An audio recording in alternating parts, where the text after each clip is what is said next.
Hello everyone, आप सब कैसे हैं? मैं आशा करता हूँ आप लोग बहुत अच्छे होंगे। आज की इस वीडियो में हम आपको बताना चाह रहे हैं कि जो आपका एग्ज़ाम है, जैसे कि डिप्लोमा आईडी के हमने प्रथम वर्ष के सभी विद्यार्थियों के लिए एक वीडियो और इम्पोर्टेंस के बारे में चर्चाएं की थी।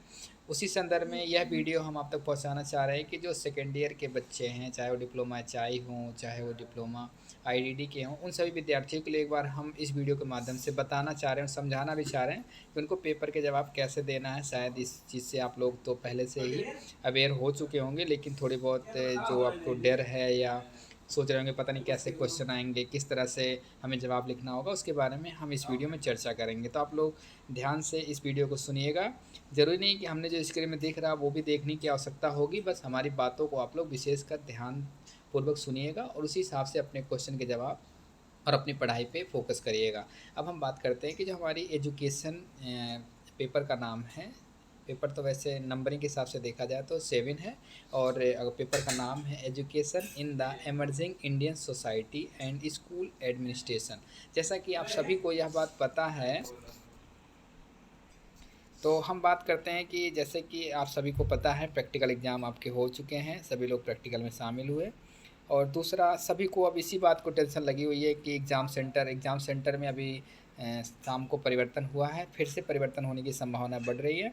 तो अभी कुछ कहा नहीं जा सकता है। खैर, आपकी मेन उद्देश्य होना चाहिए आपको आपके पेपर के जवाब कैसे लिखना है। जैसा कि आपको इसके दिखाई दे रहा है कि यूनिट फर्स्ट है nature and agency of education, यानी कि हमारी जो शिक्षा है, जैसा कि आप सभी को हमने पहले से अवगत करा चुके हैं, आपको पढ़ाया भी गया है कि शिक्षा के बारे में आपको जैसे नॉर्मली हमारी एजुकेशन होती है हम उस पर चर्चा करेंगे। क्योंकि ये जो हमारा पेपर है इसमें ए टू जेड हमारे जो स्पेशल एजुकेशन और मतलब हमारी सारी शिक्षा के बारे में बात की गई है। तो पेपर बहुत ही सिंपल आने वाला है, और इतना भी सिंपल नहीं आएगा कि आप पढ़ेंगे नहीं तो पास हो जाएंगे, ऐसा भी नहीं है। लेकिन आप लोगों को ध्यान रखना होगा कि नॉर्मली उनको बहुत ज़्यादा कि हम बहुत पढ़ लें तो बहुत नंबर आएंगे, ऐसा पॉसिबिलिटी भी नहीं है। बस आपको ध्यान से ये पढ़ना होगा कि शिक्षा हमारे लिए कितने महत्वपूर्ण है और उसमें क्या क्या चीज़ें हमें लिखनी होती है। वो सारी जानकारियाँ हमने आपको जो है लाइव के माध्यम से भी बताया हुआ है। ऑफलाइन के पास आपके पास अभी जो लाइव क्लासेस हुई है उसमें भी हमने आपको सारी चीज़ें से अवगत करा चुके हैं। तो मैं आशा करूँगा कि आप लोग अपने पेपर को बहुत ही आसानी से और बहुत ही सुंदर मतलब विचारधारा में आप लिखेंगे, क्योंकि इस पेपर से आपके बहुत ही अच्छे नंबर आने की संभावना है। क्योंकि इसमें नॉर्मली पूछा जाता है शिक्षा हमारे लिए किस प्रकार उपयोगी है, और शिक्षा हमारे जो स्पेशल बच्चे हैं उन पे किस प्रकार से लागू किया जा सकता है। ये सारी चीज़ें इसमें, और हमारे जो 21वीं सेंचुरी है एजुकेशन की, उसके बारे में चर्चाएँ की गई है। और इसमें दूसरा रोल होता है कि जो हमारी शिक्षा है उसमें कौन-कौन सी एजेंसी शामिल हैं, उसके बारे में भी चर्चाएँ की गई हैं। और फिर दूसरी यूनिट में बात की गई है philosophy of education foundation of India, यानी कि हमारी जो शिक्षा है उसमें कौन-कौन से लोग शामिल हैं। जैसे हमारे इसमें डिफरेंट एजुकेशनल फ़िलॉसफ़ीज़ हैं, उनके नाम है आइडियलिज़्म, यानी कि आदर्शवादी, प्राकृतवाद, प्रयोजनवाद और मानवतावाद। ये हमारी जो शिक्षा है उनमें इनकी क्या विचारधाराएँ थी, इसके बारे में अभी आपके पास 3 दिन का 4 दिन का वक़्त है। इसके बारे में आप अच्छे से अध्ययन कर लें, क्योंकि इसमें सभी की विचारधाराओं में थोड़ा बहुत परिवर्तन है, उसका आप ध्यान रखते हुए लिखेंगे। और national and international educational philosophy, जैसे गांधी, रवींद्रनाथ टैगोर और विवेकानंद जी, ये सब नेशनल लेवल्स के साथ साथ इंटरनेशनल लेवल के स्तर तक की इनकी भी जो बुकें थी, और इन्होंने जो शिक्षा के बारे में अपना योगदान दिया वो हमारे लिए कितना महत्वपूर्ण है उसके बारे में जानकारी आपको रखना होगा। इससे पहले आप लोगों ने पढ़ा होगा कि आरपीडब्ल्यूडी क्या है। पेपर नंबर 1 में आप लोगों ने बहुत अच्छे से पढ़ा भी है आरपीडब्ल्यूडी क्या है। आरपीडब्ल्यूडी के हिसाब से जो हमारी अगर एजुकेशन, राइट टू एजुकेशन, इसका फुल फॉर्म भी आप लोग याद कर लीजिएगा। इसे फुल फॉर्म एनईपी, आरटी, ये सब क्या है इसके बारे में। आरपीडब्ल्यूडी लास्ट टाइम तो आरपीडब्ल्यूडी का भी फुल फॉर्म क्वेश्चन में आए हुए थे। तो आप लोग विशेष करके अपनी पढ़ाई को नॉर्मली, ये नहीं बहुत ज़्यादा नहीं पढ़ना है, उतना पढ़ना है जितना आपको अच्छे से तैयार हो जाए। यानी कि पोथी पढ़ पढ़ जग मुआ, पंडित भयानक हो, ढाई अक्षर पढ़े से पंडित हो। कहानी तो कहानी हमारा ये लॉजिक का मेन उद्देश्य ये था कि जो है आप लोग अच्छे से पढ़ेंगे उसको, और नॉर्मली क्वेश्चन में जवाब लिखना होगा, यानी रट्टा नहीं मारेंगे। रट्टा मारने से इंसान भूलने की संभावनाएं बहुत ज़्यादा बढ़ जाती है। उसके बाद हम बात करते हैं स्कूल एडमिनिस्ट्रेशन की, यानी कि हमारी जो अ, शिक्षा व्यवस्था है उसमें स्कूल का क्या रोल होता है, स्कूल स्कूल से हमें क्या क्या फ़ायदे होने वाले। तो इसमें हम बात करते हैं स्कूल एडमिनिस्ट्रेशन की, यानी कि जो हमारा स्कूल है वो प्रशासन किस तरह से डेवलप किया जा सकता है।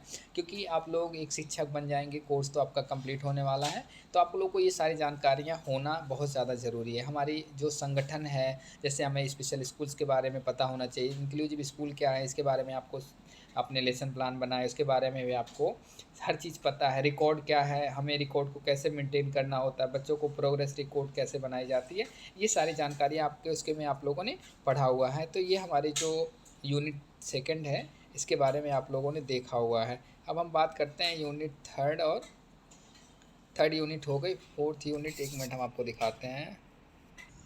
तो आप सभी लोगों ने फ़िलासफ़ियों के बारे में पढ़ा है कि हमारे जो एजुकेशन है उसमें किसकी क्या रोल थे, उसके बारे में भी आप लोगों ने पढ़ा। अब हम बात करते हैं कि एजेंसी के मतलब क्या क्या हमें मान्यताएं या फिर कोर्स चलाने के लिए क्या क्या चीज़ों की आवश्यकता होती है, जिसमें ऑन स्क्रीन आपको एजेंसीज़ के नाम दिया गया है जो हमारी शिक्षा पद्धति में शामिल हैं।